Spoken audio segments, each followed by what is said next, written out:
अस्सलाम वालेकुम भाईजान। जर्मनी ਦੇ ਵਿੱਚ ਅਸੀਂ ਦੁੱਧ ਖਰੀਦਣ ਲੱਗੇ ਆ ਤੇ ਇਹ ਦੁੱਧ ਦਾ ਆਟੋਮੈਟਿਕ ਮਸ਼ੀਨ ਹੈਗੀ। ਇੱਥੇ ਬੋਤਲ ਮੈਂ ਨਾਲ ਨਹੀਂ ਲਿਆਇਆ ਹੈ, ਲਿਹਾਜ਼ਾ ਬੋਤਲ ਵੀ ਇੱਥੋਂ ਖਰੀਦ ਸਕਦੇ ਆ। ਚਾਹੀਏ ਤੇ ਉਹ ਦੋਨ ਵਿਖਾਉਂਦੇ ਆ। ਗੱਡੀ ਖਲਾਰੀ ਆਪਣੀ ਰੋਡ ਤੇ ਨਾਲ ਜਗ੍ਹਾ ਬਣੀ ਹੋਈ ਹੈ, ਉੱਥੇ ਖਲਾ ਦਵੋ।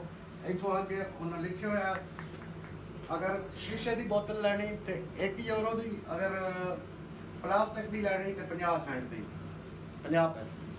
तो हुण असीं लईए शीशे की बोतल, ये असीं रखांगे इहदे विच,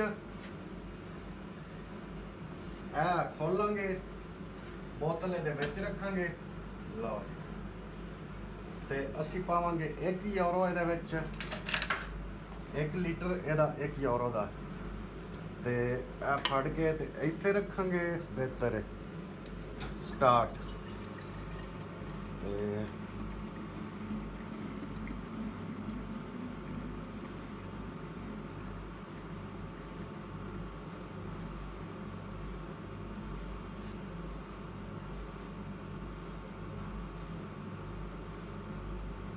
ਉਹ ਸਟਾਪ ਹੋ ਗਿਆ, ਪੂਰੀ ਫੁੱਲ ਹੋ ਗਈ। 1 ਲੀਟਰ ਚ ਤਾਂ ਕਿ ਘੱਟ ਨਾ ਹੋਵੇ, ਪੂਰਾ ਹੁੰਦਾ 1 ਲੀਟਰ, ਕਦੀ ਘੱਟ ਨਹੀਂ ਹੋਏਗਾ। ਖੁਦ ਬਖੁਦ ਇਹ ਡੇਰਾ ਇੱਥੇ ਉਹਨਾਂ ਨੇ ਆਪਣੀ ਮਸ਼ੀਨ ਲਾਈ ਹੋਈ ਬਾਹਰ, ਤੇ ਖੁਦ ਹੀ ਆਓ, ਖੁਦ ਲਵੋ ਦੁੱਧ, ਔਰ ਬਿਲਕੁਲ ਖਾਲਸ ਦੁੱਧ। ਕਦੀ ਨਾ ਪਾਣੀ ਵਾਲਾ ਚੱਕਰ ਹੋਏਗਾ ਨਾ ਕੋਈ ਹੋਰ ਚੱਕਰ ਹੋਏਗਾ। ਤੇ ਅਸੀਂ ਚੁੱਕੇ ਬੋਤਲ ਵੀ ਲਈਏ €1 ਦੀ, ਤੇ ਆਪਣੀ ਇਮਾਨਦਾਰੀ ਦੇ ਨਾਲ ਖੁਦ ਹੀ ਇਹਦੇ ਵਿੱਚ ਪੈਸੇ ਪਾ ਦੇਣੇ €1। 2 ਨੰਬਰੀ ਨਹੀਂ ਹੋ ਸਕਦੀ, ਕਰਨੀ ਨਹੀਂ। ਇਹ ਸਾਡੇ ਭਾਈਜਾਨ ਹਨ, ਉਹਨਾਂ ਨੇ YouTube ਚੈਨਲ ਉਹਨਾਂ ਦਾ, ਤੇ ਉਹਨਾਂ ਵਾਸਤੇ ਬਕਾਇਦਾ ਮੈਂ ਤਾਂ ਰੋਜ਼ ਲੈ ਕੇ ਜਾਂਦਾ ਨਾਰਮਲ, ਮੇਰਾ ਨਾਲ ਹੀ ਇੱਥੇ ਘਰ ਹੈ। ਤੇ ਇਹ ਉਹਨਾਂ ਵਾਸਤੇ ਅੱਜ ਸਪੈਸ਼ਲ ਆ ਕੇ ਪਹਿਲੇ ਦੁੱਧ ਲੈ ਕੇ ਹੋਇਆ। ਇਹ ਉਹਨਾਂ ਨੂੰ ਮੈਂ ਹੁਣ ਦੁੱਧ ਸਮੇਤ ਬੋਤਲ ਗਿਫਟ ਕਰ ਰਿਹਾ। ਹਾਂਜੀ, ਸ਼ੁਕਰੀਆ ਜੀ।